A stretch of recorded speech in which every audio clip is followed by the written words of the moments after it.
In terms of the research project or the Helix project that we completed for the National Forum, it was crucial. We really couldn't have done it without the input from our colleagues across different institutions.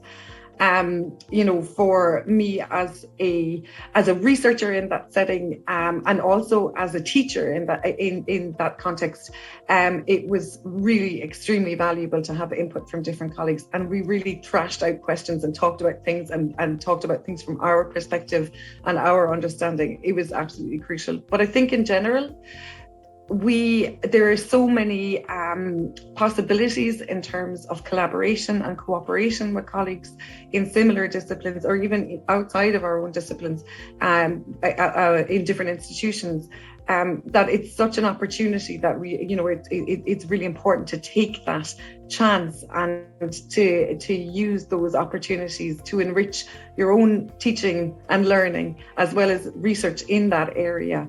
From my point of view, it has increased my understanding of the landscape of learning and teaching in Ireland in general, but also particularly relating to the teaching of languages.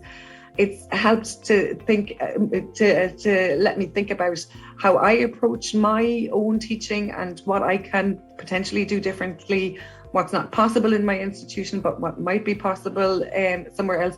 And in that way, it's a really invigorating and stimulating experience to work with colleagues in different institutions. Collaboration to enhance the teaching and learning environment is especially important when we consider the role of higher education in society. Higher education institutes should allow for experimentation where new ideas can be discussed, debated and tested with a view to equipping learners with the confidence and skills to live and learn in a constantly changing world.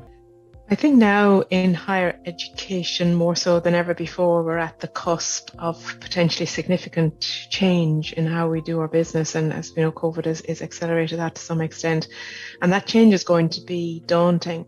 And I think the more conversations we have about that, the braver we can be in terms of imagining new ways of doing our business, which we need to do, as long as it's outstanding.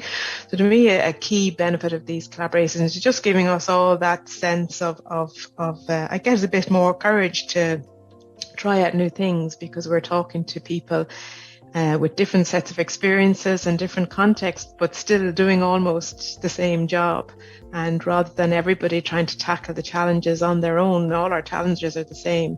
It's so important now that we do start reaching out and discussing and sharing ideas and just building up that kind of peer support, I guess, to be innovative and be different in how we do our business. Well, I've been really lucky to collaborate on a number of different projects, both as partner and then also leading projects. And I suppose I would see three key benefits really. The first is sharing knowledge of practice and learning from those with whom you collaborate in the partner institutions, and therefore then broadening and expanding possibilities in terms of innovations in teaching and learning. And ultimately recognizing the uniqueness that each partner brings to the particular collaboration, the strengths in terms of knowledge, skill sets, and so on, that can really enhance projects, but also collaboration in teaching and learning.